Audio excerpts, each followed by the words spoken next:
buenas tardes. Hoy damos inicio, hoy tenemos sesión solemne como motivo premio a la investigación científica de la Academia Nacional de Medicina, año 2018, entrega de los premios. Señor secretario, favor el orden del día. Premios a la investigación científica Academia Nacional de Medicina 2018 con el apoyo de ABI-SAS. Noviembre 29, 2018, 6:30 p.m. Orden del día. Saludo del presidente académico doctor Herman Esguerra Villamizar. Intervención de ABI-SAS, doctor Álvaro Gaitán, gerente médico. Entrega de los premios y lectura del acta de premiación por el vicepresidente y coordinador de los premios académico, doctor Germán Gamarra Hernández. Presentación de los trabajos ganadores, área de ciencias clínicas, área de ciencias básicas biomédicas, menciones honoríficas. Participación de los asistentes, vino de honor. Leído el orden del día, señor presidente. Gracias, señor secretario.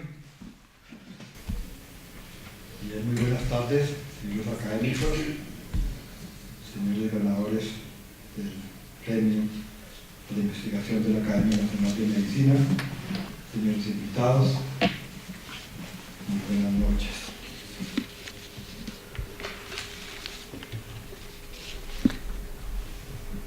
La Sociedad de Medicina y Ciencias Naturales se fundó en 1873. Sus fundadores establecen esta sociedad científica con el interés de participar en aspectos de la salud en el país y el de apoyar al cuerpo médico en sus diferentes actividades.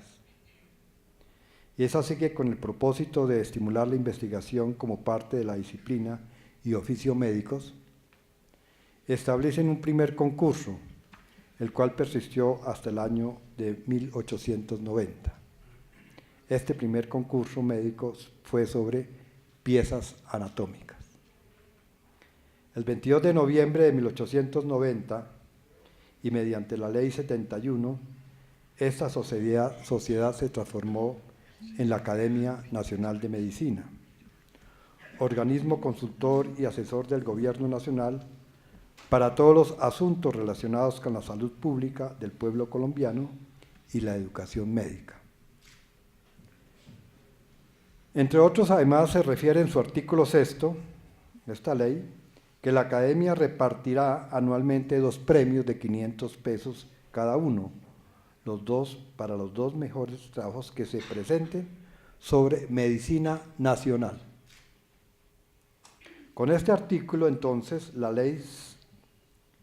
por ley se autoriza y a la vez ordena a la Academia Nacional de Medicina promover, patrocinar, apoyar y o premiar el trabajo médico en el campo de la investigación y además sobre la medicina colombiana.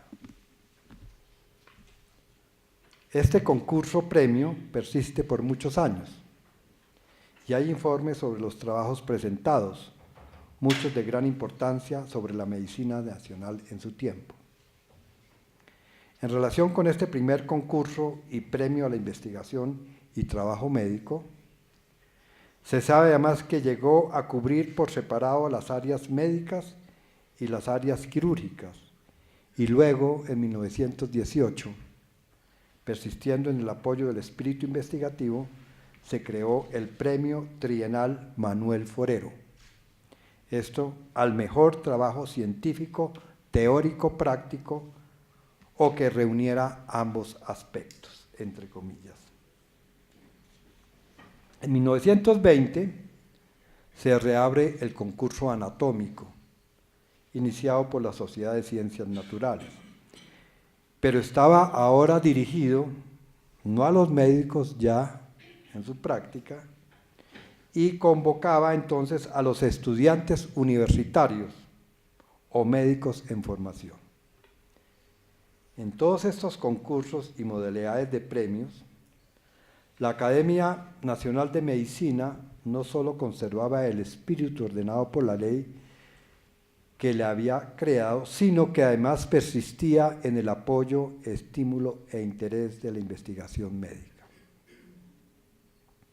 Con los años y a medida que la medicina progresaba, la Academia Nacional de Medicina se hacía moderna o acorde con su tiempo, y aparecían entonces especialidades o disciplinas, por lo que se crearon los premios Carlos Esguerra y Roberto Franco, dirigido a los residentes de medicina interna, y Juan N. Corpas a residentes de cirugía, persistiendo así el ánimo de investigar y premiar la investigación médica. Es de notar que estos últimos siempre fueron convocados y costeados con los fondos de la Academia. En 1985 se establece otro tipo de premio, el Concurso Nacional sobre Obras Médicas. Finalmente, para 1990 se estableció un único premio, el Premio Nacional de Medicina, que es el que se lleva a cabo en la actualidad y que en esta noche estamos dando su respectivo premio. Este premio ha sido y apoyado en forma importante y significativa por la industria farmacéutica. Así, Ron Polanc en 1990 a 1998, Aventis Pharma, Sanofi Aventis, 1999-205, Abbott 2007-2012 y AbbVie SAS 2013-2018. Para este premio se han establecido dos categorías: investigación en el área de ciencias clínicas experimentales e investigación en el área de ciencias básicas. El número de trabajos inscritos ha sido desde 30 hasta más de 200 por año. En este año 2018 fueron inscritos 61 trabajos. Al observar el papel de la Academia Nacional de Medicina en este campo y en sus 145 años, vemos que inicialmente se refería a trabajos en su tiempo seguramente complejos y hoy quizá catalogados de gran sencillez y facilidad. La medicina se ha transformado y de trabajo muy seguramente de solo clínica y observacional, pasamos a los trabajos de la medicina moderna y de investigar el defecto anatómico o el hecho clínico. Hoy nos trasladamos a la investigación de la célula, de la microestructura, de las alteraciones genéticas, etc. Hechos de investigación que están de acuerdo con la época y con el progreso de las ciencias médicas. El anterior recuento histórico sobre la Academia Nacional de Medicina y sus diferentes concursos lo hago primero para rendir el más claro reconocimiento hacia la Academia Nacional de Medicina, 145 años promoviendo la investigación, premiando la investigación, premiando los trabajos médicos, y luego para mostrar el ánimo, espíritu, interés y apoyo que siempre ésta ha tenido con los médicos, su trabajo, investigación y su producción científica. Hoy presento con esta ceremonia de premiación a la investigación un fervoroso reconocimiento hacia los médicos nacionales que desde siempre han procurado hacer crecer nuestra medicina y producción científica mediante sus investigaciones. También hago un reconocimiento a AbbVie, doctor Gaitán, por el hecho de apoyar este premio a la investigación de la Academia Nacional de Medicina. A los galardonados o ganadores este año, mis felicitaciones y admiración en nombre de la Academia. Doy los votos para que continúen este camino tan arduo, difícil, de persistencia e incierto, pero a la vez tan satisfactorio cual es la investigación médica. Muy buenas noches, gracias.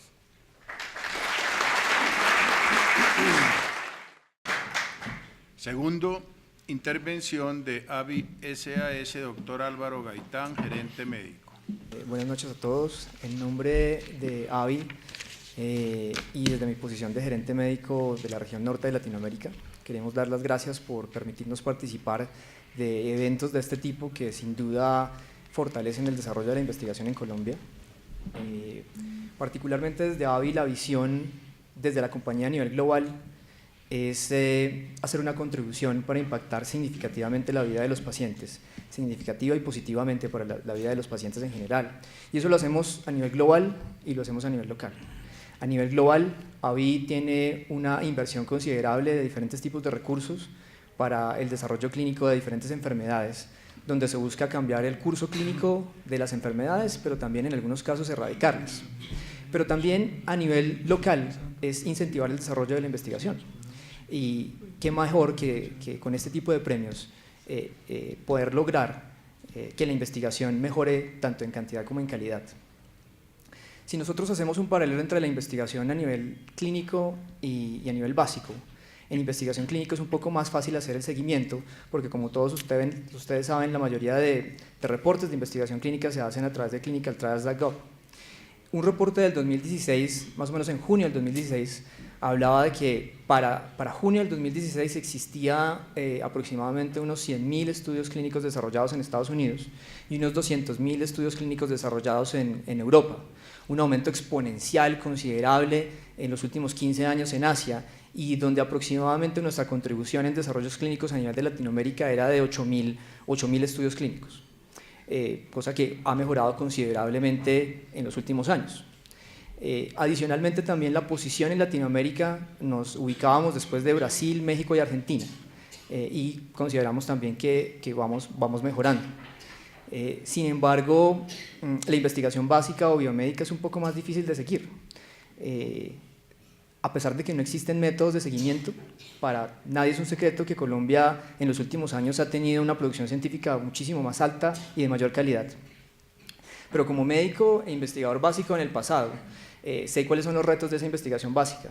Muchas veces, para poder tener una buena publicación en una revista importante, tenemos problemas porque las muestras no alcanzan, porque el número de pacientes no es suficiente, porque las investigaciones de pronto solamente alcanzaron para hacer una ELISA o una PCR, pero no para hacer ejemplos o investigaciones de alta calidad, o porque simplemente los registros no están bien diseñados y no podemos hacer las correlaciones necesarias.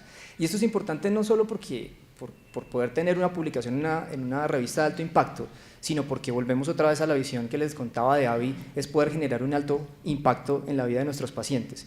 Y en la medida en que podamos hacer estas contribuciones pequeñas, vamos cerrando seguramente esa brecha para que esas necesidades insatisfechas poco a poco se vayan cubriendo y podamos mejorar la investigación en el país.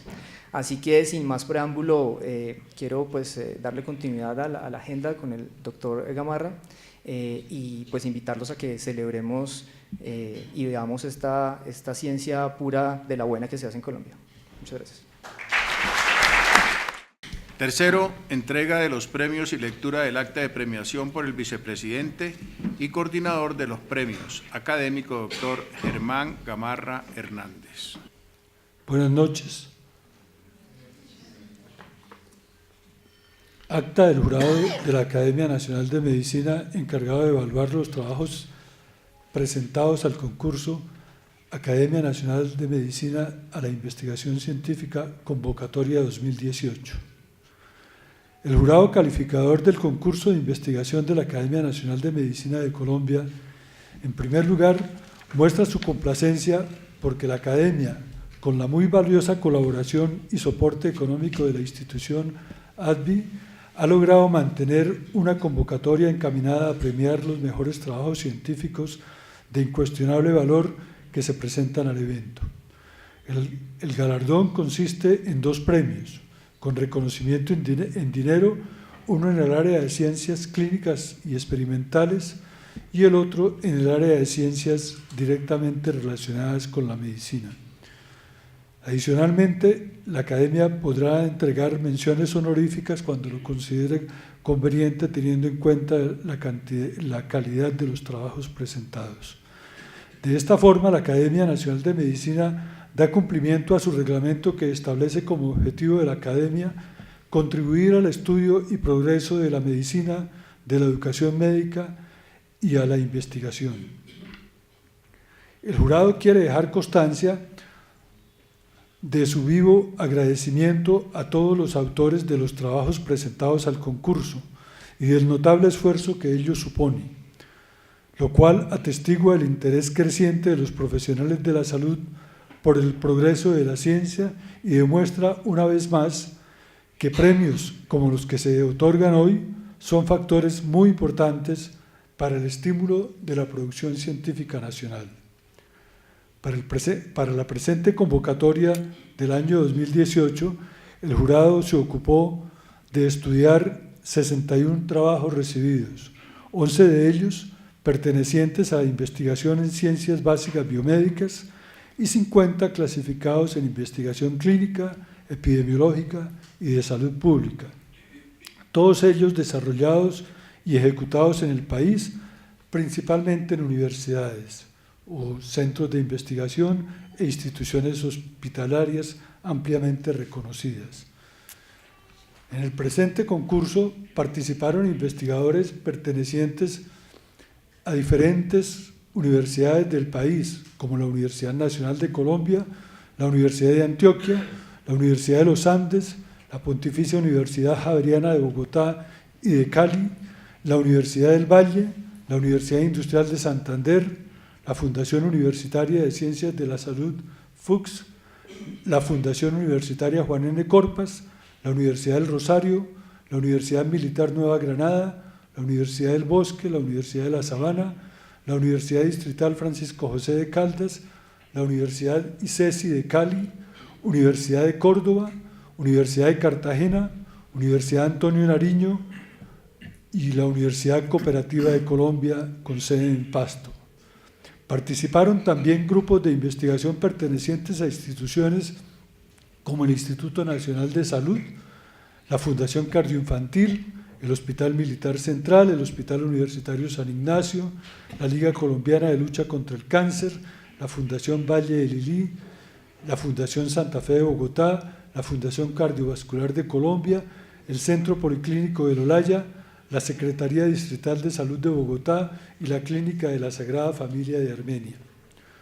Después de varias semanas de análisis y siguiendo las normas tradicionales utilizadas para este tipo de evaluaciones, entre otras las relacionadas con la originalidad del estudio, la claridad y pertinencia del problema investigado, el método usado para resolverlo, el análisis adecuado de los resultados, la utilidad de estos e incluso sus repercusiones para la ciencia mundial y para la ciencia colombiana, así como la presentación general del trabajo, de acuerdo con las normas establecidas para una eventual publicación según el caso, el jurado reconoce ante todo la alta calidad de la mayoría de los trabajos presentados, lo cual habla muy bien de sus autores y constituye una evidencia clara de la calidad y pertinencia de la investigación clínica y biomédica que se realiza en Colombia. Finalmente, el jurado, de forma unánime y según decisión del 29 de octubre del 2018, escogió los siguientes trabajos para recibir los premios que se otorgan este año. Área de Ciencias Clínicas.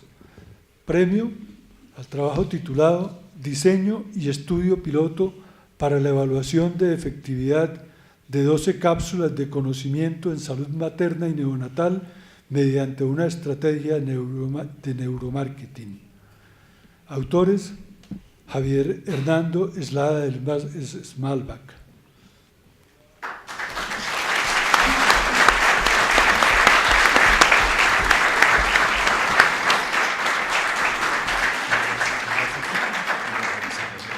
El doctor Eslava es médico, magíster en epidemiología clínica y PhD en salud pública, profesor titular de la Universidad Nacional de Colombia.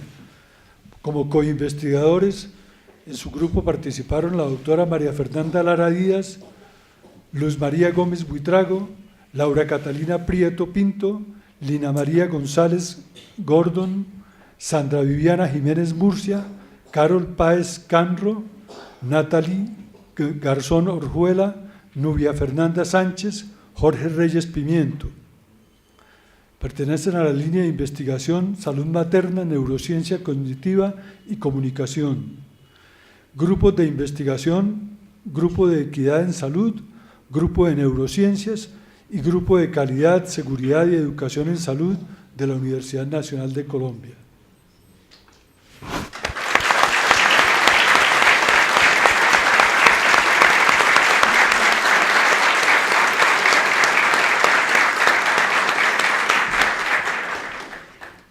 Área de Ciencias Básicas Biomédicas.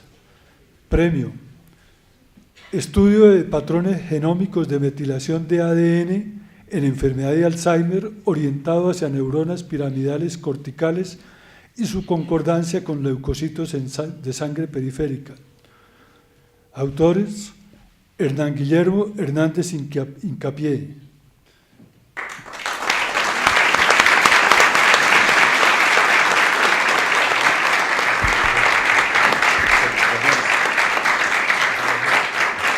El doctor Hernán Guillermo Hernández Hincapié es médico y cirujano de la Universidad Industrial de Santander. Es doctor en Ciencias Biomédicas de la Universidad Nacional de Colombia. Su trabajo fue la tesis de grado para el doctorado, dirigida por el profesor Humberto Arboleda Granados, director de tesis y director del Grupo de Investigación en Neurociencias de la Universidad Nacional de Colombia.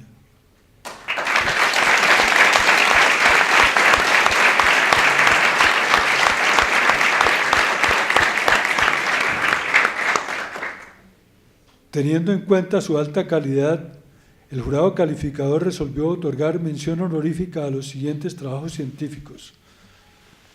Mención honorífica al trabajo titulado Generación de un modelo de esfera multicelular organotípica para el estudio del microambiente de células madre hematopoyéticas, prototipo para el desarrollo de organoides humanos. Autores: Viviana Rodríguez Pardo.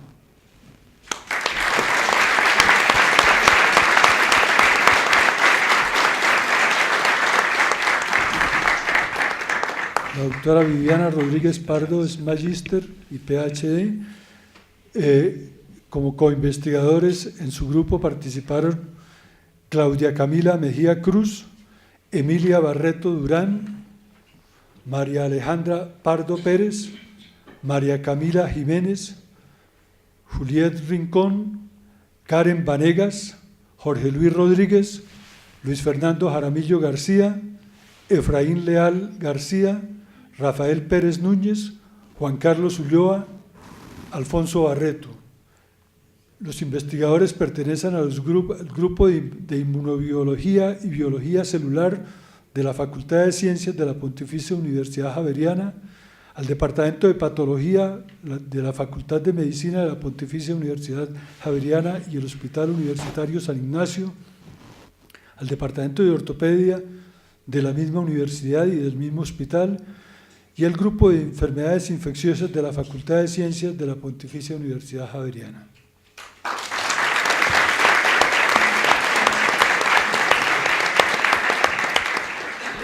Mención honorífica al trabajo titulado Análisis de los mecanismos de metilación, hidroximetilación y desmetilación del DNA en condiciones de estrés oxidativo, modelo diabetes mellitus tipo 2. Autores: Diana Carolina Polanía Villanueva.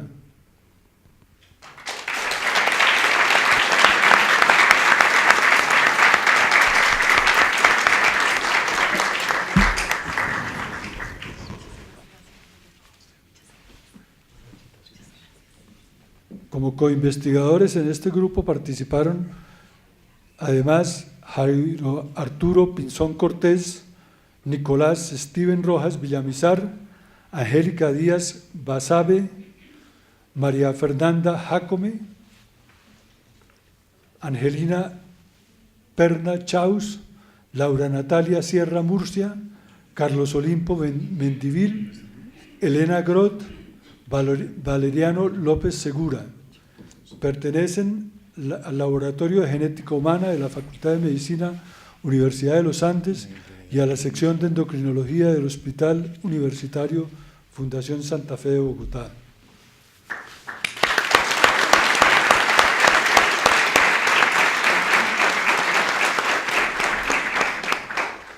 El jurado congratula muy sinceramente a los profesionales galardonados y los señala como modelos dignos de ser imitados para asegurar así el progreso de la ciencia médica colombiana. Igualmente, felicita a todos los concursantes por sus valiosas contribuciones, que suponen también esfuerzos considerables y muestran una calidad indudable por la que la medicina nacional debe sentirse orgullosa.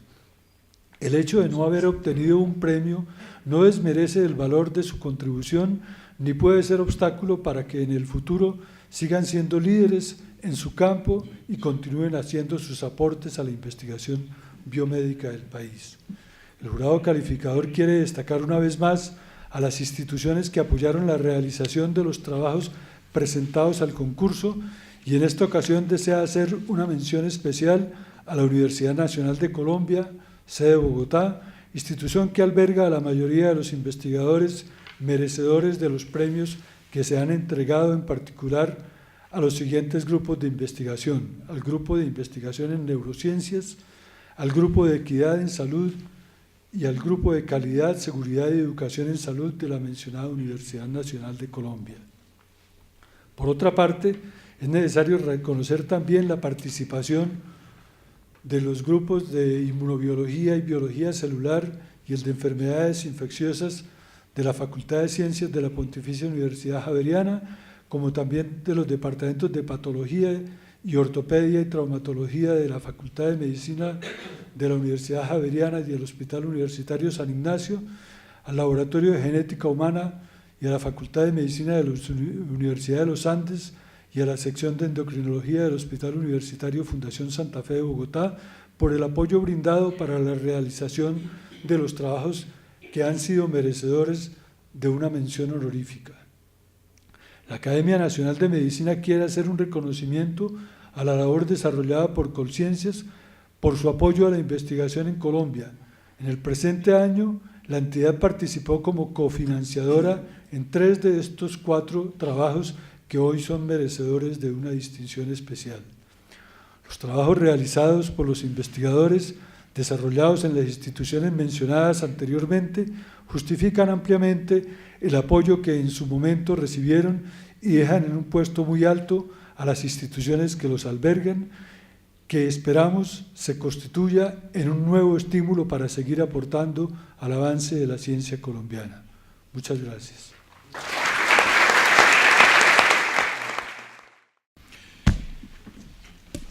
Cuarto, presentación de los trabajos ganadores. Primero, área de ciencias clínicas. Buenas noches.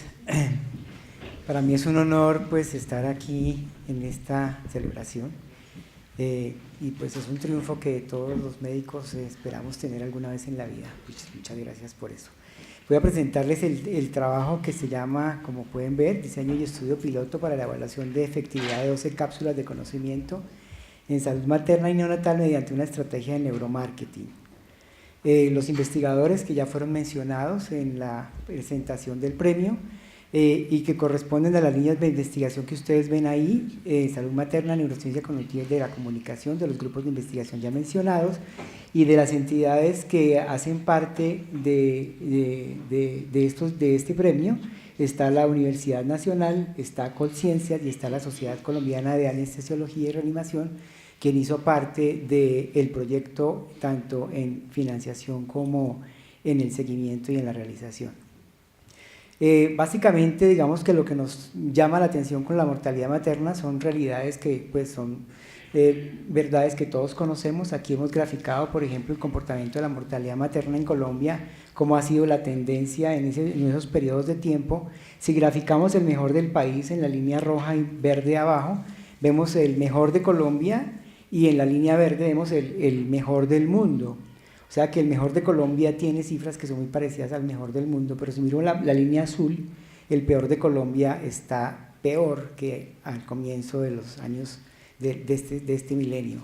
En otras palabras, la mortalidad materna, aunque la cifra vaya bajando en el mundo, en el país se están aumentando las brechas entre los que les va mejor y a los que les va peor.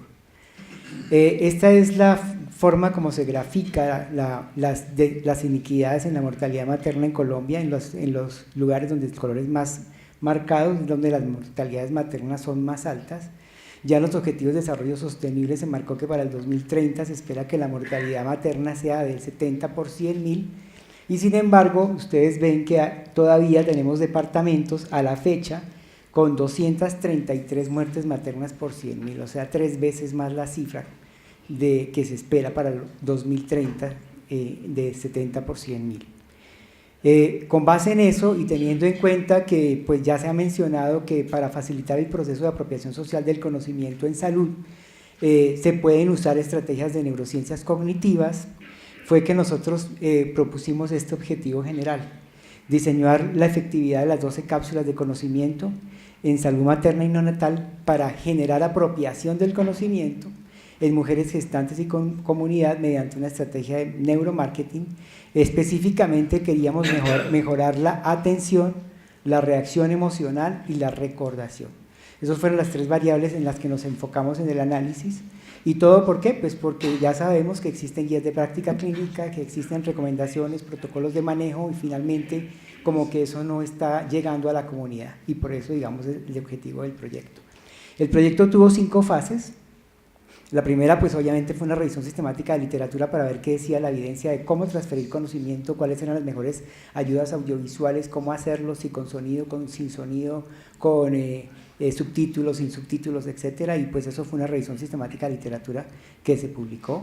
Tenemos un diseño preliminar de las cápsulas teniendo en cuenta las guías de práctica clínica que existían en el mundo, y de las cuales obtuvimos 5 que tenían una GRI por encima del 50%, y con base en esas guías y en las recomendaciones que tenían las guías, hicimos un consenso formal de expertos con metodología Delphi, en el que finalmente llegamos a un acuerdo sobre cuáles eran las recomendaciones que deberíamos incluir en las cápsulas del periodo preoperatorio, el periodo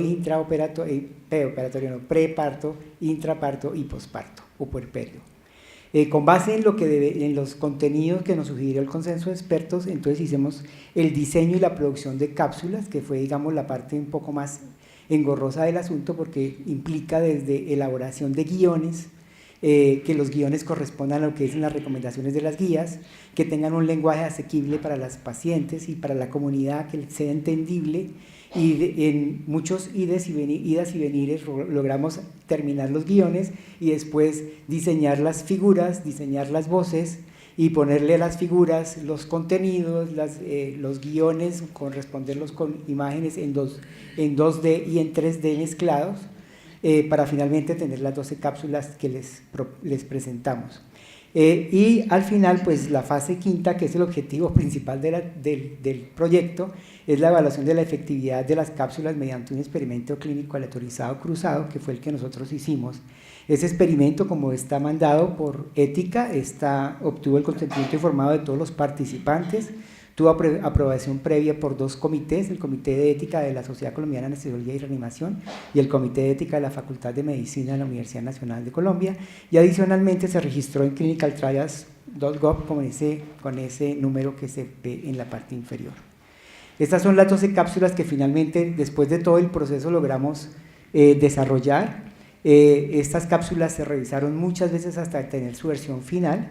Pues voy a leerlas, pues digamos, creo que es importante saber los contenidos de cada una. Mi control prenatal, síntomas del embarazo, exámenes durante el embarazo, signos de alarma en el embarazo, cesárea, inicios del trabajo de parto, contacto piel a piel y lactancia materna, planificación familiar, adaptación del recién nacido, recuperación posparto. Esos fueron, digamos, los temas centrales con los que quedaron elaboradas las cápsulas en video, en animación 2D y 3D. Entonces me preguntarán que por qué 2D y no solo 3D, pues por la plata, porque no alcanzaba la plata para pagar 3D puro, entonces hubo que hacer la mezcla de 2D y 3D. Y utilizamos un video control que ahí no se ve muy bien, es un video que obtuvimos de YouTube, en el que se le enseña a las mamás qué hacer en el embarazo, un video, digamos, muy plano, que está disponible para comunicarle a las pacientes embarazadas síntomas durante el tercer mes del embarazo. La evaluación de la efectividad de las cápsulas se hizo, digamos, con este esquema, que es la fase 5, 161 participantes, Todos los sujetos recibieron las 13 cápsulas, las recibieron en orden aleatorio, es decir, se les ponía la primera, se ponía un video, digamos, plano para que hicieran un grabado mental de lo que habían visto previamente, se pasaba el segundo video, el tercero, el cuarto, así sucesivamente hasta el 13, que incluía el video control, y la forma como se presentaba de manera aleatoria, o sea que no se sabía cuál era el primer video, ni se iba a saber cuál era el que continuaba, eso para disminuir que el cansancio de los que estaban viendo los videos, el efecto del periodo entre video y video, marcara diferencias más por el tiempo y por el cansancio que por que el video realmente fuera malo. Se evaluaron las diferencias entre los grupos, es decir, teníamos 3 grupos: hombres, mujeres embarazadas y mujeres no gestantes. Lo hicimos así porque queríamos también tener impacto en la comunidad. Y se evaluó la diferencia entre ellos, entre las cápsulas con el video control, y adicionalmente hicimos el análisis pues, de las tres mediciones que les mencioné, que es la atención, la reacción emocional y la recordación. Este es el método del eye tracking, el ojo de la persona que está sentada ahí está siendo monitoreado, el tamaño de la pupila se abre y se cierra y eso se registra en milisegundos. Se le coloca un galvanómetro en la piel para medir la resistencia de la piel durante la visualización de los videos, y eso nos da si hay emocionalidad o no. Y adicionalmente aplicamos un cuestionario al final de los videos para ver si las personas recordaban lo que el video les había dicho. Este es el Laboratorio de Neurociencias de la Universidad Nacional, donde con la profesora María Fernanda Lara pudimos desarrollar esta parte del proyecto. En atención, la atención de las mujeres es mayor que la de los hombres. Eso ya se sabía, no había que estudiarlo. Pero de las mujeres embarazadas es mayor que la de los hombres. En las cápsulas que mejor atención generaron de las 12 fueron estas 3: la de manejo del dolor, para que nos demos cuenta cómo es importante ese tema dentro del manejo del embarazo, el contacto piel a piel y la lactancia temprana, y planificación familiar. Esos fueron los videos que generaron mayor atención, pero curiosamente también en los videos que tenían menos elementos distractores adentro del video. Y eso lo reconocimos después, y por eso fue que cambiamos al final los videos para quitando los elementos distractores. Con respecto a la reacción emocional, que es la respuesta galvánica de la piel, aquí en los cubitos se ve cómo es con cada video del 1 al 13 cómo fue esa respuesta emocional, y en cada una de las secciones se ve hombre, mujer y mujer en embarazo. Como ustedes ven, las mujeres en embarazo, la respuesta emocional es mucho más plana, mucho más estable y más baja, y la respuesta emocional de los hombres fue mayor. ¿Sí? De los hombres y de las mujeres no embarazadas, o sea, generó mayor respuesta emocional en los 13 videos, y esto fue significativamente, estadísticamente significativamente.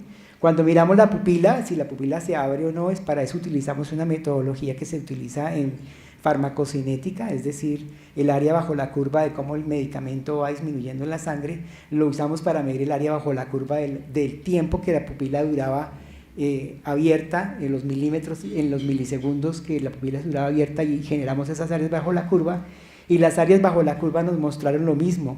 Las mujeres embarazadas presentaban un menor pero más estable impacto emocional ante los estímulos, y los hombres un impacto emocional mayor, que es la curva que se ve allá en el lado de allá. Estamos viendo la cápsula en la esquina superior izquierda, derecha para ustedes, perdón, derecha, ahí se ve cómo reaccionan los hombres, y ustedes ven que la raya es mucho más móvil, y eso está mostrando la reacción emocional a través de la pupila. Con nivel de escolaridad, entre más bajo fue el nivel de escolaridad, menor fue la duración de la fijación en las áreas de interés, y los participantes que no tenían nivel educativo, o sea que eran analfabetas, presentaron los datos más bajos de fijación. Y en la reacción emocional, pues ya lo que ya vimos, el diámetro pupilar fue mayor en los hombres, y en los hombres y en las mujeres no embarazadas se observó un mayor impacto emocional en los niveles de escolaridad más altos. Con respecto a la recordación, no hubo diferencias significativas en la recordación entre todos los videos. El video de menor recordación en los 3 grupos fue el video control, o sea, el que bajamos de YouTube, o sea que comparado nuestras metodologías de las cápsulas con el video de YouTube, en los nuestros generaron mayor recordación, y el nivel de escolaridad indicó, al igual que en los procesos atencionales, que la recordación de los individuos con el menor nivel educativo fue menor. En conclusión, tenía 10 minutos, no podía gastarme más, por eso estoy corriendo acá, me disculpan. Sumadas todas las variables, las cápsulas que mejor desempeño tuvieron fue la cápsula de manejo del dolor, contacto piel a piel y anticoncepción. Y coincide con tener menos elementos distractores. Como les digo, esta particularidad se retiró de los videos y al momento de entregarlos a Conciencias, que fue la entidad financiadora. Las cápsulas demostraron efectividad en la comprensión de la información con los 3 grupos comparados con el video control. Las técnicas de neurociencia cognitiva que se están utilizando mucho para mercadeo, de ahí el nombre neuromarketing, sí pueden ser utilizadas para generar estrategias de transferencia y de conocimiento en salud. Ya lo demostramos nosotros con este material. Y el diseño de material educativo audiovisual debe considerar las características de la población objetivo y presentar la información de una manera sencilla, evitando el uso de elementos distractores y redundantes. Nosotros teníamos la intención de presentar 2 videocápsulas muy cortas de 40 segundos, pero como suele ocurrir, la tecnología no nos funcionó, el reproductor de video de este equipo no funciona, entonces los invito a que pues, exploren las 12 cápsulas y las puedan visualizar y criticar ya en casa cuando sea posible. Muchas gracias.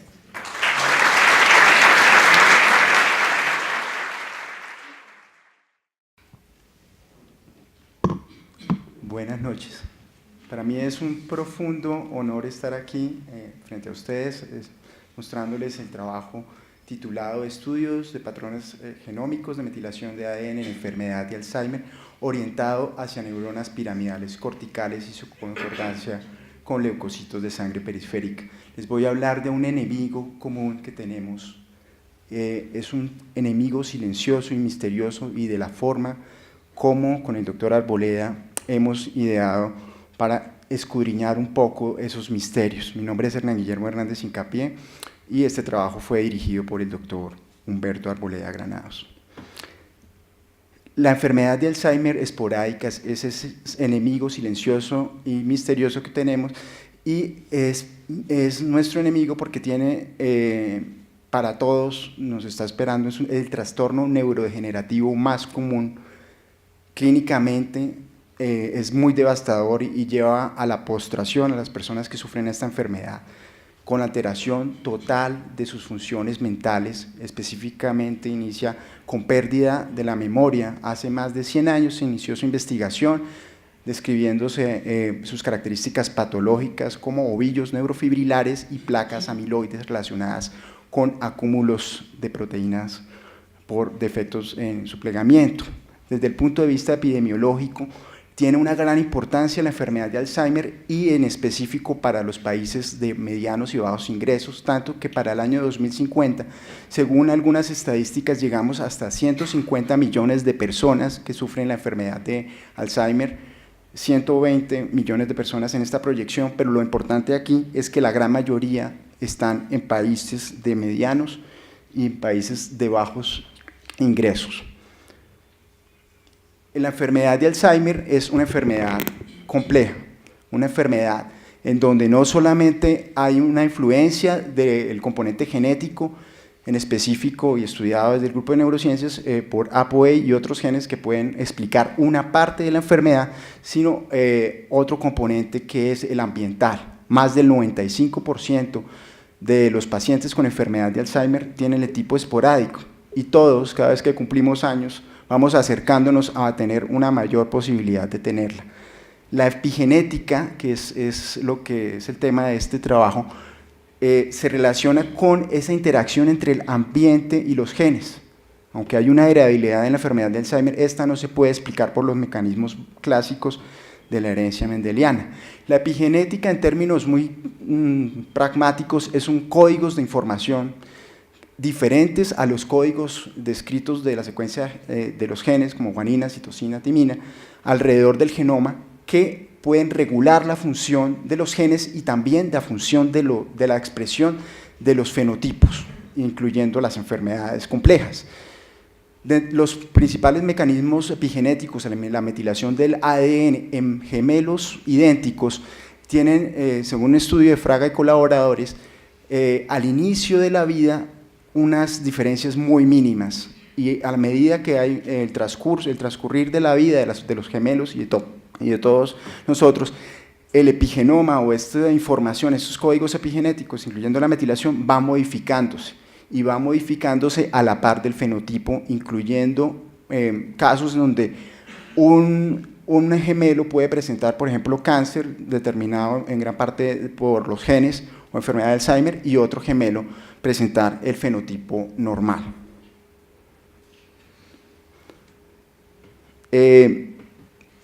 Dentro de la fisiopatología de la enfermedad de Alzheimer, que viene estudiándose desde hace más de 100 años, desde 1906, resalta la disfunción neuronal y la disrupción sináptica con múltiples contribuyentes. Se han utilizado modelos animales, se han utilizado modelos celulares y se han llegado a estudios clínicos en fase 3, sin embargo ninguno hasta el momento ha sido exitoso para detener el curso de esta devastadora enfermedad que se nos avecina cada vez más.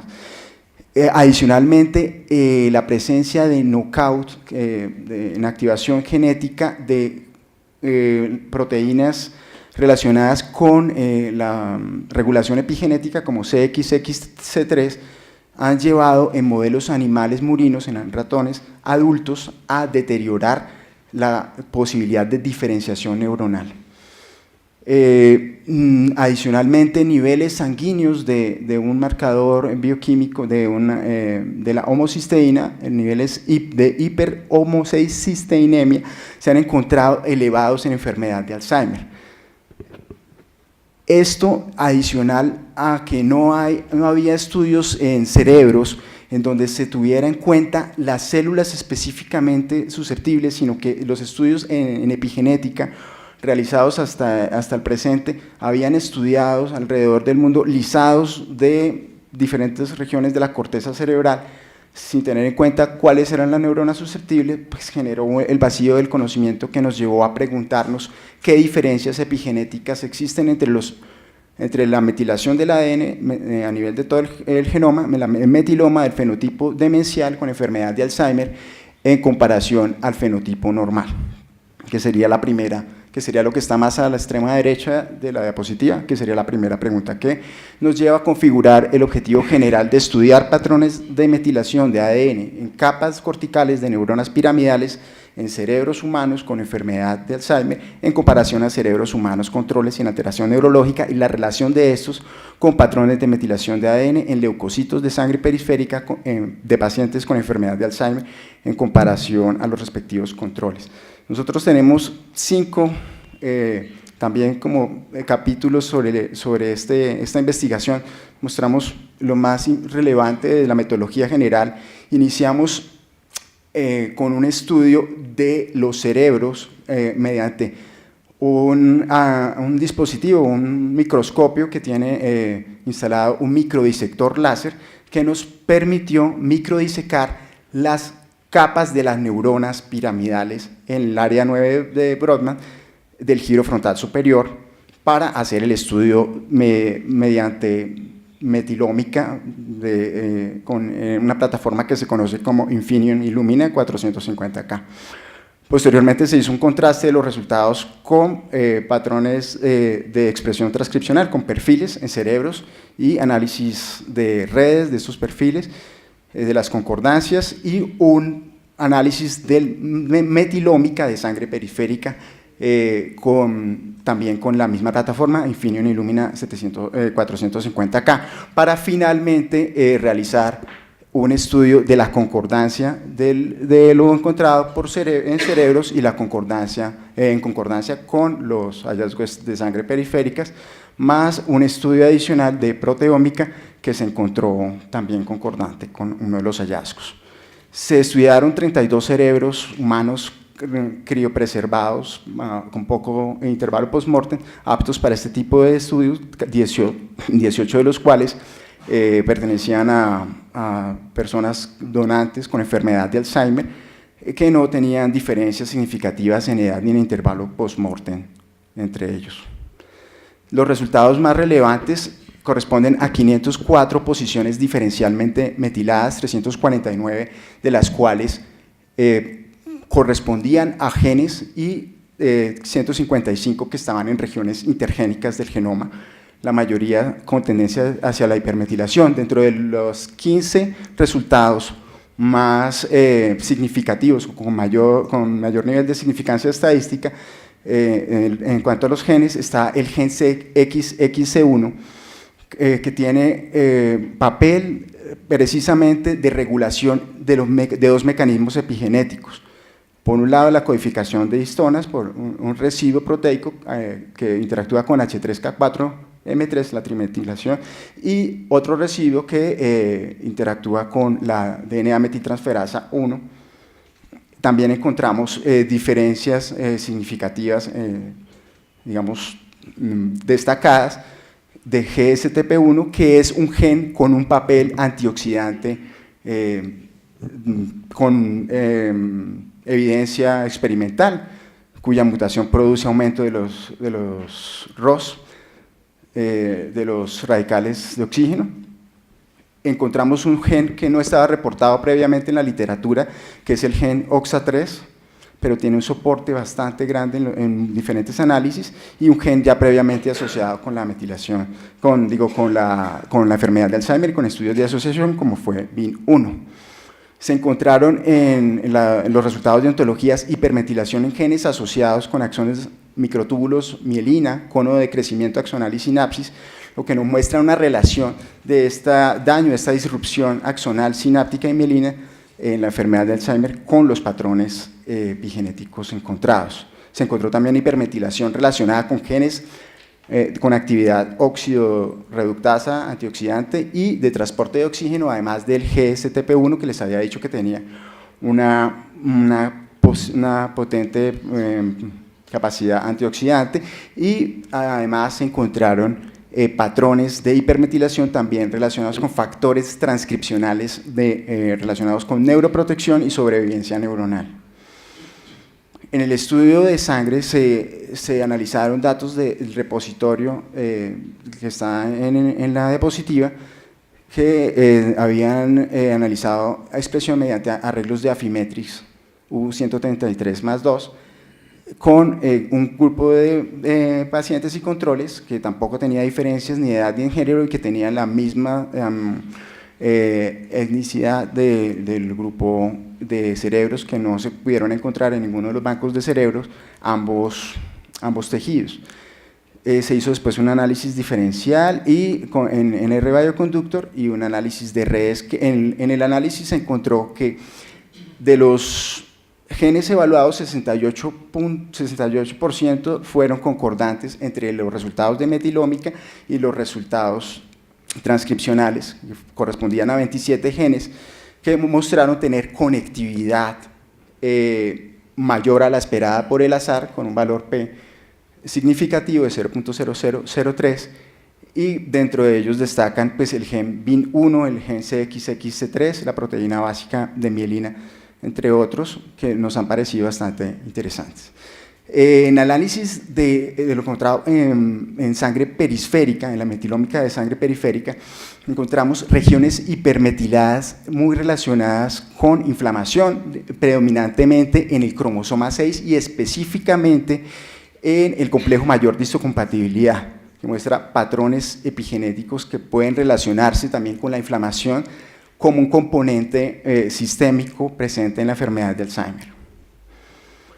Lo más interesante puede ser una concordancia entre ambos estudios, donde se encontró una coordenada, una coincidencia perfecta en las coordenadas del cromosoma 18 anotadas, que corresponden a la proteína básica de mielina y que no corresponden a una sola posición, sino a una región diferencialmente metilada que contiene 3 CpGs consecutivas en ambos tejidos y en la misma dirección, hacia hipermetilación. Los resultados de proteómica en el estudio adicional también mostraron la diferencia de expresión en la proteína básica de mielina, pues dándole más peso a los resultados encontrados previamente.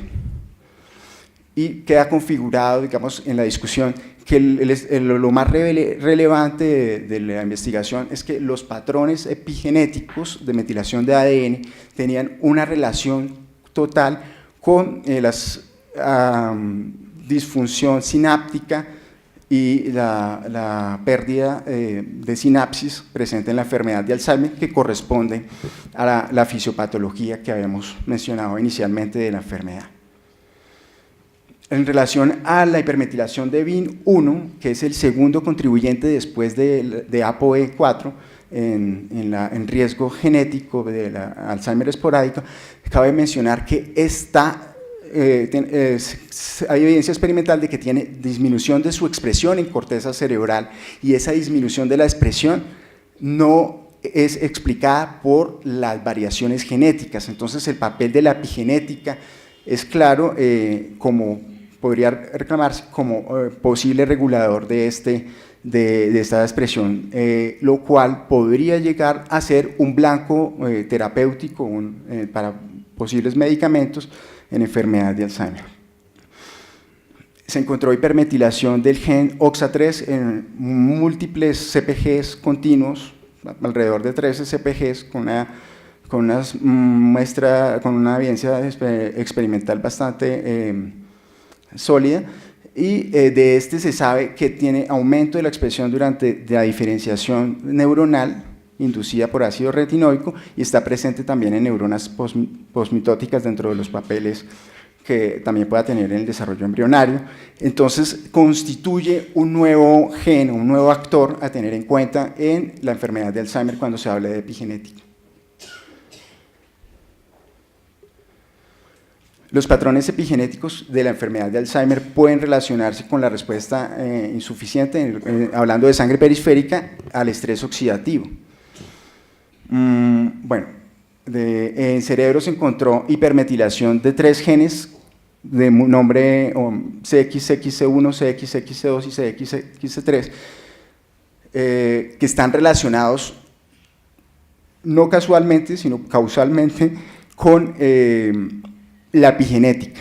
El estudio de epigenética encontró los genes de epigenética como actores importantes y podrían presentar un papel importante en la misma disrupción epigenética encontrada. Entonces, en sangre periférica cabe mencionar que pues, hay un claro patrón del complejo mayor de histocompatibilidad y el cromosoma 6 como unas diferencias bastante conclusivas en el análisis realizado, incluso relacionado con inflamación en otras regiones, y que estos hallazgos tienen la implicación de que están acordes con una teoría previa de que la alteración inflamatoria a nivel sistémico podría llegar a producir radicales libres de oxígeno que pasen la barrera hematoencefálica, lo cual explicaría lo común que van a encontrarse de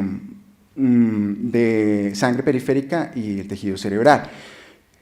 Adicionalmente, la posibilidad y la importancia de biomarcadores medibles en sangre periférica para la enfermedad de Alzheimer. Finalmente, pues, se recomienda profundizar en la investigación sobre la metilación en las regiones encontradas, dentro de ellas VIN1 y OXA3, y se recomienda el diseño de medicamentos moduladores específicos de secuencia que consideren los hallazgos de patrones de metilación. Además de hacer estudios de epigenética lo más riguroso posible en células específicas y no en lisados tisulares, y la idea es que estos hallazgos epigenéticos a nivel genómico puedan dirigirse hacia lo que es la nueva era de la medicina que está por venir, que es la medicina personalizada o la medicina de precisión, como han dicho en Europa, y Barack Obama dijo antes de dejar su investidura. Le tengo que agradecer principalmente al doctor Humberto Arboleda, a los profesores del Instituto de Genética de la Universidad Nacional, a los profesores de la Universidad de Santiago de Compostela y la Universidad de Oviedo, al equipo de investigación que me acompañó, aunque pues yo fui el autor principal de cada uno de los pasos que les describí, y también al grupo de amigos de la Universidad también de Santiago de Compostela, a Colciencias por la financiación, y principalmente a Nicolás, a Elizabeth y a Carolina, que son mi inspiración, y a Dios, pues, que me permitió culminar este trabajo que no fue nada fácil. Gracias.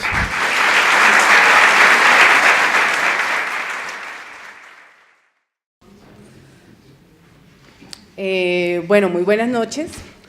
Para nuestro equipo de trabajo es un honor estar esta noche con ustedes y compartir este espacio académico para hablar de un tema que nos apasiona hace muchos años en la Universidad Javeriana, y es lo relacionado con un tema que ha sido razón de extensas editoriales, portadas y muchísimos artículos en los últimos 15 años en las revistas científicas más prestigiosas, y es todo este hito relacionado con el uso y aplicaciones de las llamadas células madre. Claramente, todos los órganos, sabemos que todos los órganos tienen su propia población de células madre, cada uno tiene su grupo de células madre, y este grupo de células madre están ahí para poder regenerar ciertas lesiones o ciertos traumas que puede tener el tejido y necesitan ser reparados. Cuando un órgano o un tejido sufre un trauma muy grande, por supuesto, esos traumas tan grandes y tan extensos superan la capacidad de regeneración de este tipo de células, e inevitablemente este tipo de células requieren ser extraídas de esos órganos, cultivadas en el laboratorio y expandidas para poder ser utilizadas. De lo contrario, es muy complicado. Este tipo de células son células que en cada órgano están en cantidades muy bajas, por lo tanto, llevarlas a una caja de cultivo, llevarlas al laboratorio requiere protocolos bastante extensos. Desde el año 2004, la Facultad de Ciencias de la Universidad Javeriana, junto con la Facultad de Medicina de la Universidad Javeriana, hemos desarrollado diferentes protocolos para aislar, cultivar, expandir células madre, puntualmente dos tipos, que son las que existen, dos de las que existen en la médula ósea humana, que son las células madre hematopoyéticas, que generan todas las células sanguíneas, y las células madre mesenquimales, que acompañan a la hematopoiesis, pero además pueden producir hueso, cartílago y tejido adiposo.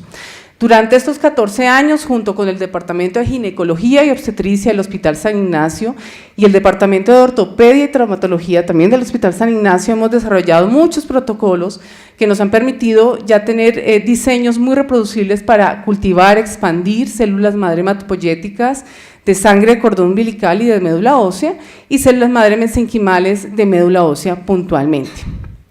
Hace unos años dijimos, bueno, tenemos estos desarrollos, los podemos cultivar, ya las conocemos, las expandimos.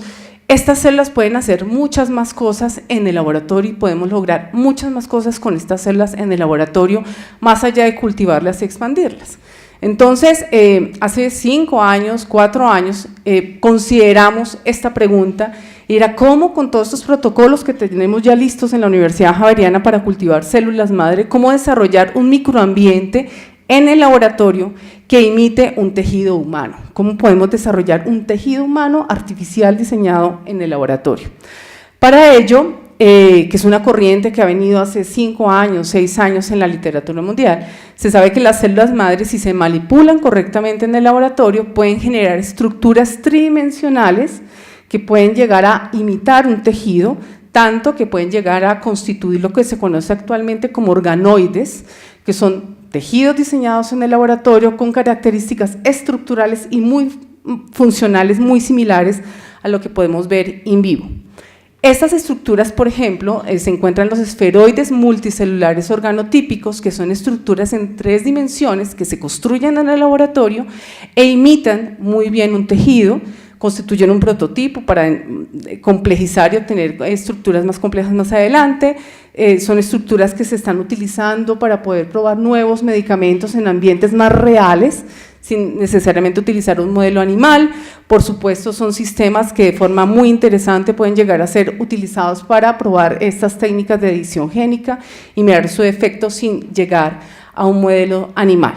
Con este panorama decidimos entonces, y con la trayectoria que tenemos en la Universidad Javeriana con estas células, aislar una serie nuevamente de las células madre que manejamos a partir de 43 muestras de médula ósea, a partir de 24 de sangre de cordón umbilical, y utilizando células endoteliales no transformadas. Aislamos células madre mesenquimales, que son las que ustedes ven en la diapositiva en la parte superior, son células muy parecidas a unos fibroblastos, son células bastante grandes, células madre hematopoyéticas y células endoteliales. Con estos 3 grupos de células implementamos un sistema de cultivo novedoso, que es un sistema que se denomina sistema de cultivo en 3 dimensiones por levitación magnética. Este sistema lo que permite, y lo usamos utilizando las 3 poblaciones de células que existen en la médula ósea, de las que existen, hay muchas más por supuesto, las células madre mesenquimales, células endoteliales y células madre hematopoyéticas. Estas células fueron cultivadas con unas nanopartículas metálicas durante un tiempo de incubación. Esas nanopartículas se unen a la membrana de las células y una vez pasan un tiempo que permita que esas nanopartículas se adhieran a la membrana de la célula, estas células se exponen a una fuerza magnética inferior a 500 Gauss. Una vez se expone esa fuerza magnética, las células levitan y quedan en una interfaz líquido-gaseoso que permite que se forme una estructura tridimensional, resultado un poco de la comunicación y la producción de proteínas de matriz extracelular que está ocurriendo en esa estructura. Con ese sistema de levitación magnética, entonces nosotros logramos obtener esferas multicelulares organotípicas, que es la que ustedes pueden apreciar en la parte inferior. Son estructuras que fueron cultivadas en diferentes condiciones de oxígeno. Les cuento un poco al margen, las células madres son felices viviendo con muy poquito oxígeno. Entre menos oxígeno tengan, ellas funcionan mucho mejor.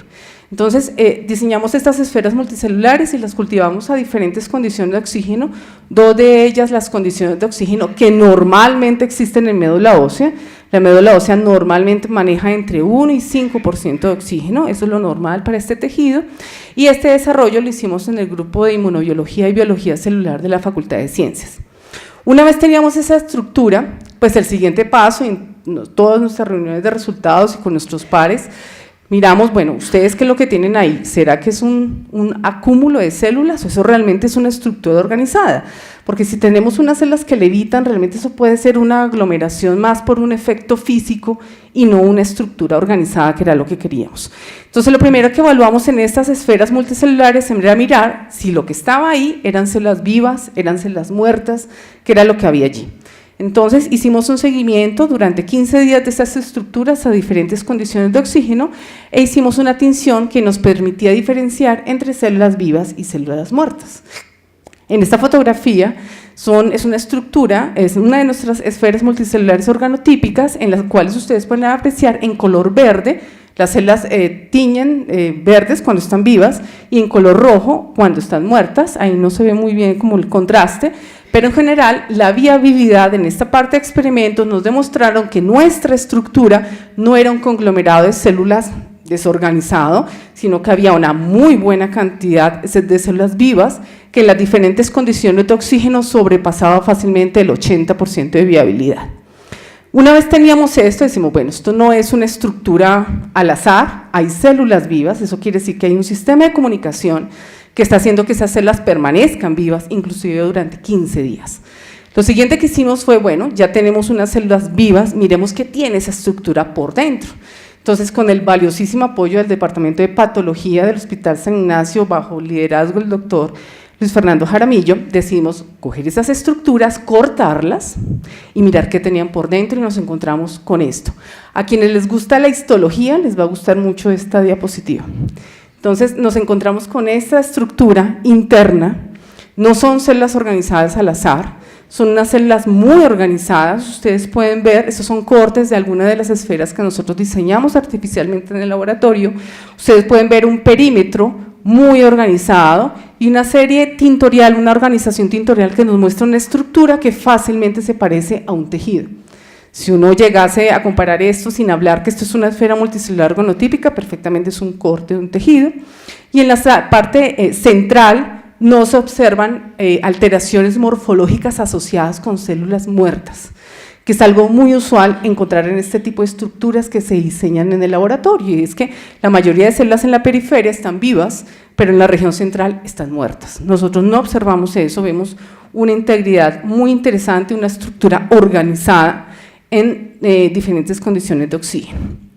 Posteriormente hicimos, por supuesto en coinvestigación con el grupo de patología, diferentes tinciones que nos dieran un poco más de información si esto que estamos viendo parecido a un tejido, además era íntegro, era como coherente con un tejido humano. Entonces hicimos una tinción de vimentina, que usualmente se utiliza en los estudios de patología. Esta es una proteína de filamentos intermedios, pero por supuesto en este caso lo utilizamos para tener una valoración global de qué tan íntegra era esa estructura, qué tanta integridad tisular tenía, y comparando con los controles que utilizamos, un control positivo de vimentina, que son cortes de amígdala, y un control negativo, que son controles de cerebro, vimos que nuestras esferas tenían una altísima expresión de vimentina, que eso habla muy bien de la integridad tisular, si se le puede decir, de esta estructura. Posteriormente hicimos diferentes valoraciones de qué tipo de proteínas se estaban evaluando dentro de la estructura y observamos diferentes proteínas que están asociadas o con estadios muy primitivos de células madre hematopoyéticas o con estadios diferenciados. Entonces pudimos evaluar la expresión de proteínas como CD33, que es una proteína clásica que se expresa en las células madre hematopoyéticas. Evaluamos la expresión de proteína CD133, que es muy interesante y está asociada a estadios muy primitivos de las células madre hematopoyéticas, y evaluamos otras proteínas asociadas con diferenciación celular hacia el linaje mieloide, como CD33, linaje linfoide, CD7 y KI67, que es una proteína relacionada con diferenciación celular.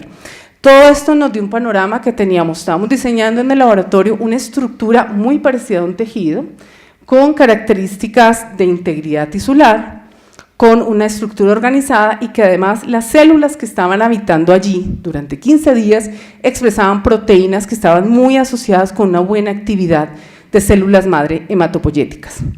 Lo siguiente que nos tocaba hacer era mirar si lo que estaba dentro de esta estructura tridimensional era funcional, porque no podíamos quedarnos con simplemente una evaluación cualitativa.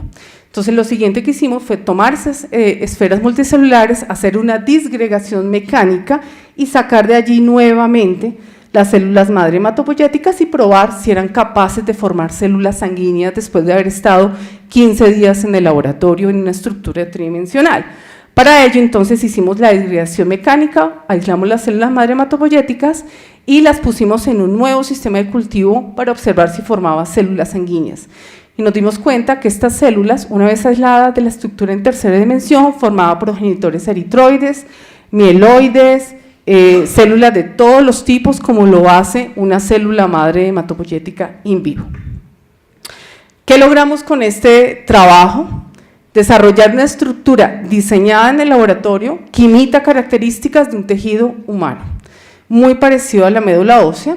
Por supuesto, aquí no existe el componente de hueso, que es fundamental, esperamos incluirlo más adelante por bioimpresión, pero logramos una estructura muy parecida a lo que podría ser un tejido humano. Este es el primer prototipo de un organoide hecho en Colombia por colombianos, en una tecnología que está liderando países del primer mundo y que nosotros logramos hacer aquí en Colombia. Ha sido sometido a varias publicaciones internacionales, las cuales ya fueron aceptadas. Este tipo de prototipo de organoide es un potencial modelo para utilizar en regeneración de tejidos y tal vez a futuro utilizarlo en toda esta medicina de trasplante, poder diseñar tejidos en el laboratorio sin necesidad de buscar indefinidamente un donante, sino diseñar tejidos directamente de las células madre del paciente que lo requiera. Es un modelo muy interesante porque nos va a permitir imitar ambientes patológicos. Conocemos muy bien de los microambientes como las leucemias en modelos murinos, pero es claro que los microambientes de modelos animales que han sido muy útiles distan en algunas cosas en los microambientes, obviamente a nivel humano. Entonces nos va a permitir imitar microambientes patológicos, por ejemplo de leucemia, para probar nuevos medicamentos, y sin duda esperamos también con este sistema de microambiente poder manejar algún tipo de estas técnicas de edición génica que nos puedan permitir ver el impacto de la regulación de ciertas moléculas sobre las células madre hematopoyéticas. Este trabajo es el resultado de un equipo excelente, un equipo interdisciplinario comprometido que creyeron desde un principio en trabajar con nosotros, el equipo del grupo de inmunobiología y biología celular, con una especial dedicación de la doctora Claudia Camila Mejía y la doctora Emilia Barreto, que hicieron sus trabajos de posgrado con este trabajo, la doctora María Camila Jiménez, la doctora María Alejandra Pérez, la doctora Julia Rincón y Karen Vanegas, los profesores Juan Carlos Ulloa y el profesor Alfonso Barreto de la Facultad de Ciencias, el equipo del doctor Luis Fernando Jaramillo del Departamento de Patología del Hospital San Ignacio, junto con el doctor Jorge Rodríguez. Por supuesto, el Departamento de Ginecología Obstetricia, porque gran parte de las células madre hematopoyéticas las aislamos de sangre de cordón umbilical hace muchos años, el doctor Rodolfo Martínez, la doctora Ana María Guerrero, los doctores del Departamento de Ortopedia y Traumatología, que muy juicioso con ellos hemos diseñado diferentes estrategias para aislar médula ósea y poder comparar cuál es el mejor sitio de la médula ósea para obtener células madre para potencializar su capacidad regenerativa. El doctor Efraín Leal, el doctor Rafael Pérez, el doctor Luis Useche y por supuesto un especial agradecimiento a todos los donantes voluntarios que han aceptado participar en todos estos trabajos, donantes de sangre de cordón umbilical y de médula ósea. Muchísimas gracias.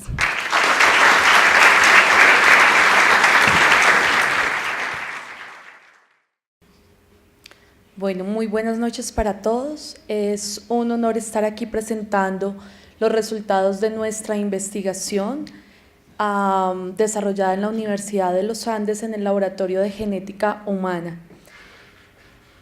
Para iniciar quisiera establecer un poco la agenda. En el contenido voy a hablarles un poquito de la introducción, las preguntas de investigación, el capítulo 1 enfocado en pacientes, el capítulo 2 enfocado en el estudio in vitro y finalmente conclusiones generales de la investigación.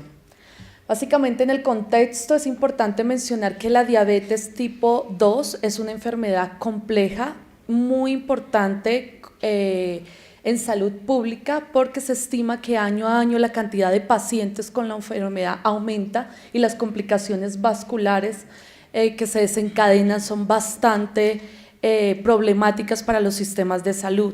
Se estima que para el 2045 629 millones de adultos padecerán diabetes mellitus y esa es la problemática más importante.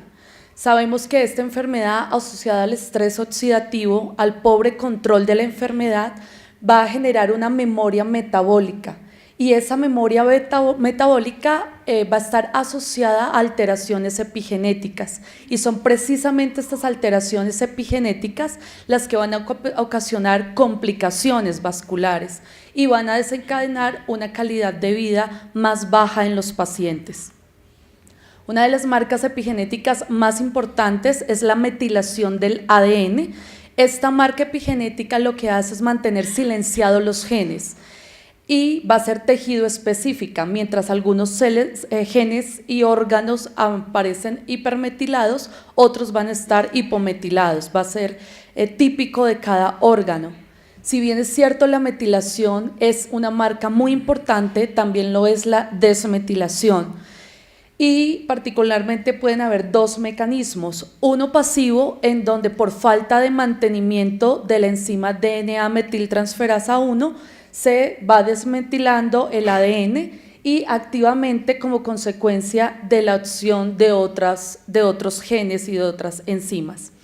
Nos planteamos entonces 4 preguntas de investigación para entender un poquito cómo la epigenética juega un papel fundamental en ese desarrollo de complicaciones en diabetes. ¿Puede la epigenética explicar las complicaciones? ¿Existe un modelo no enzimático y asociado a oxidación que explique los perfiles genómicos de estas dos marcas epigenéticas en sangre y en otros tejidos como el páncreas de pacientes con diabetes tipo 2? ¿Juega la epigenética un papel fundamental en la memoria metabólica y en la aparición de las complicaciones de la diabetes? Y finalmente, ¿qué genes varían su expresión en el modelo in vitro de alta concentración de glucosa? Para eso en el capítulo 1 hablamos y buscamos hacer una caracterización del efecto del estado hiperglucémico en la metilación e hidroximetilación global del DNA en pacientes con diabetes mellitus. Para eso reclutamos 44 pacientes con diabetes, 35 controles sanos con sus respectivos firmas de consentimientos informado, aprobación de comité de ética de la Universidad de los Andes y de la Fundación Santa Fe de Bogotá. A estos pacientes se le hicieron mediciones de hemoglobina glucosilada para caracterizarlos, ya sea los controles por una parte y pacientes con buen o mal control de la glucemia. Se tomaron muestras de sangre periférica para hacer estudios a nivel del ADN genómico, tanto de metilación, hidroximetilación y cuantificación del grado de metilación de diferentes promotores de genes. Por otra parte, extracción de ARN para cuantificar expresión de otras enzimas. Y finalmente se hicieron análisis de microarreglos de metilación y expresión en diferentes tejidos. Como resultados de esta primera parte, encontramos que inicialmente pacientes y controles, si los analizamos, no presentan diferencias significativas entre sí, pero cuando diferenciamos los grupos dependiendo del grado de control glucémico, los pacientes bien controlados se comportan como controles y los pacientes no controlados presentan una hipermetilación. Este mismo fenómeno se observó a nivel de la hidroximetilación. Podemos decir entonces que los pacientes controlados no difieren de los controles sanos. Esto demuestra que los cambios de metilación global no son debidos a la enfermedad como tal, a la diabetes, sino al control glucémico. Y esto es muy importante para entender que un paciente necesita tener un control permanente para evitar el desarrollo de complicaciones vasculares. Para ver si estos resultados se repetían en los estudios de análisis de microarreglos in sílico, identificamos que la metilación global en sangre periférica tenía los mismos patrones observados en nuestros pacientes, con una hipermetilación en sangre de los diabéticos, pero no se pudieron establecer diferencias entre el momento cuando tienen la enfermedad y cuando desarrollan complicaciones vasculares. Esto debido a la falta de control glucémico que definieran cambios epigenéticos antes de la aparición de las complicaciones. Y los resultados en otros tejidos nos demostraron nuevamente que los patrones de metilación definitivamente son tejido específicos. Cuando evaluamos y verificamos la expresión en microarreglos de sangre periférica y páncreas de las enzimas metiladoras y desmetiladoras, observamos que no habían diferencias en los patrones de expresión que pudieran explicar el proceso de desmetilación o pasiva o activa respectivamente. Pero particularmente cuando ya identificamos en nuestros propios pacientes esos niveles de expresión, sí encontrábamos diferencias en cuanto a la expresión de pacientes pobremente controlados y pacientes bien controlados. Nuevamente, es importante el control glucémico para identificar qué enzimas están interactuando, y se incrementó esa expresión en pacientes pobremente controlados, al igual que en la metiltransferasa 1. Interesante también cuando evaluamos en sangre periférica la expresión de las enzimas AID y OGG1, vimos que estas dos enzimas están teniendo un papel importante en pacientes pobremente controlados, y esto explicaría los niveles altos de hidroximetilación observados.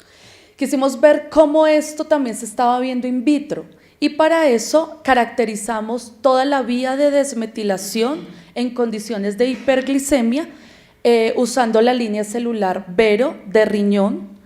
La sometimos a diferentes concentraciones de glucosa, evaluamos la viabilidad celular y escogimos las concentraciones de 25 y 50 milimolar como concentraciones de alta glucosa, simulando el modelo diabético.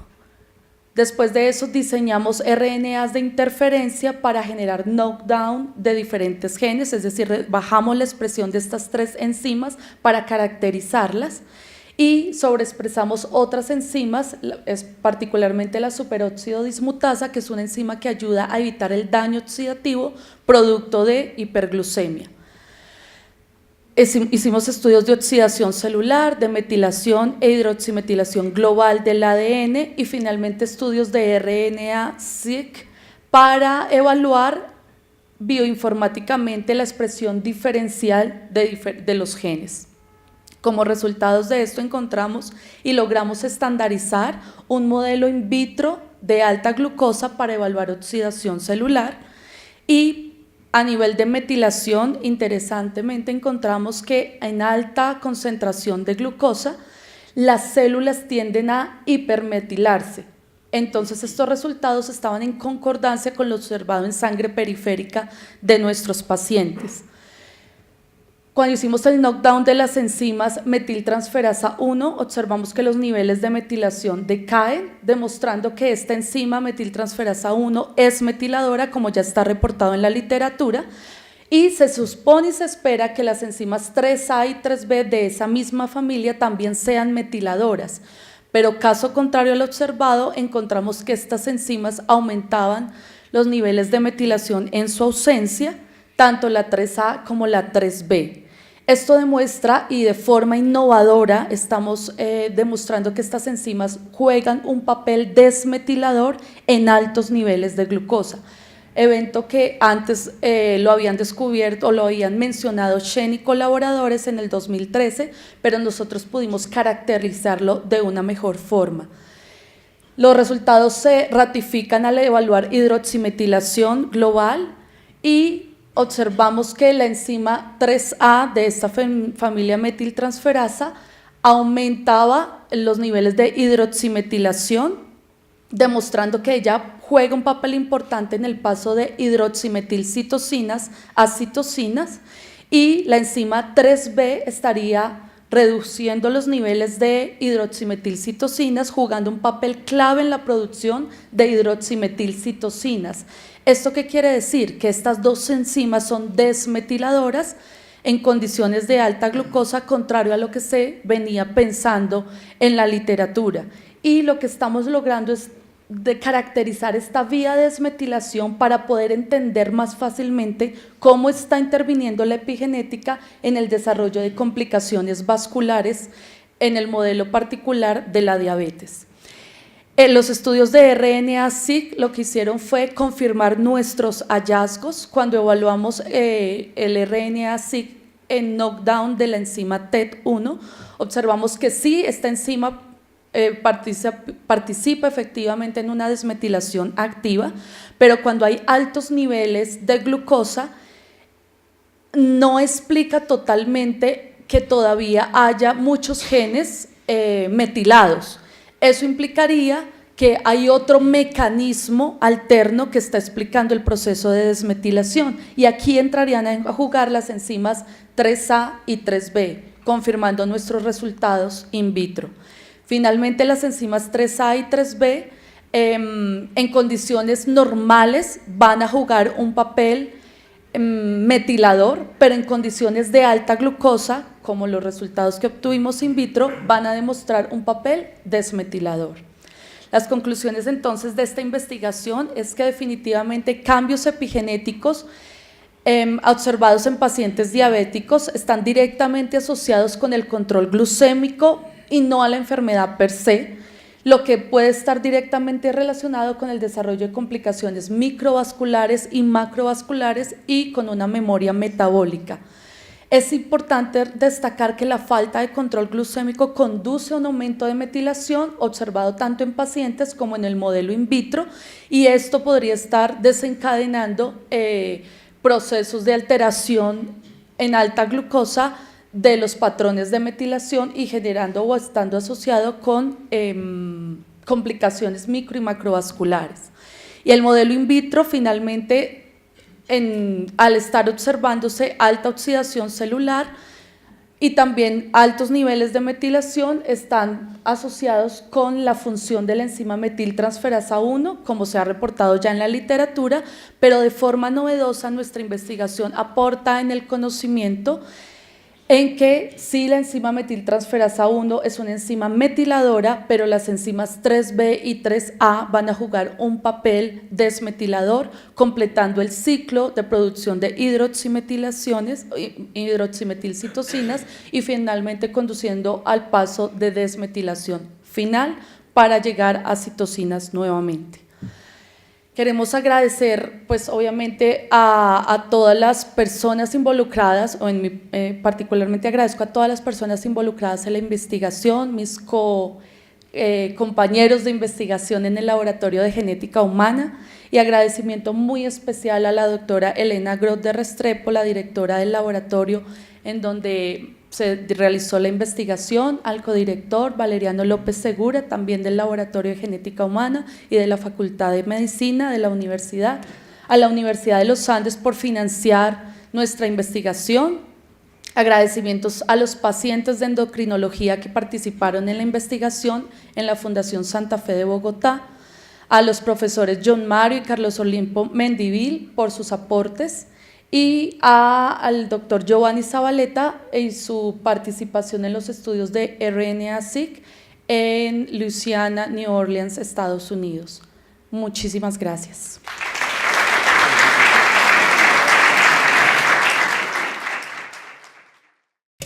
En verdad que es muy estimulante y muy emocionante oír estos resúmenes de los trabajos que ustedes, señores investigadores, han presentado a la Academia Nacional de Medicina y que han sido objeto de premios y objeto de mención de honor. Son trabajos verdaderamente muy significativos y que le estimula a nosotros los médicos a que también estamos haciendo investigación, a que estamos haciendo cosas por nuestra ciencia, por nuestro conocimiento y muy seguramente por nuestro desarrollo científico. Muchas gracias, es muy emocionante, ¿verdad?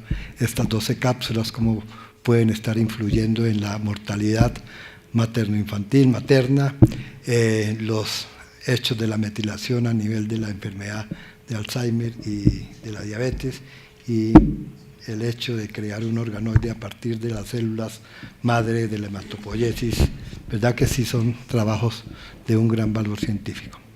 Bueno, esto es muy emocionante, como todos ustedes lo pueden ver. Finalmente vamos a,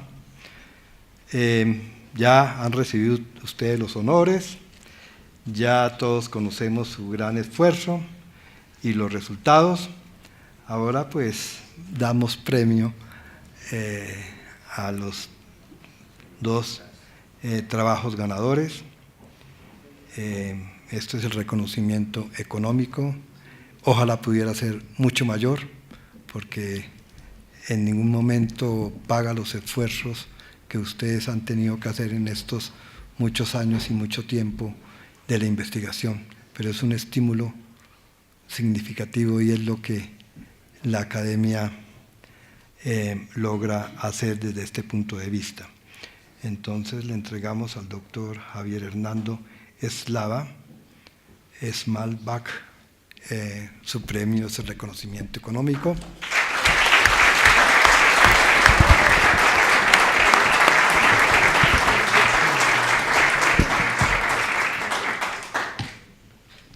Y para el doctor Guillermo Hernández Hincapié, a sí mismo.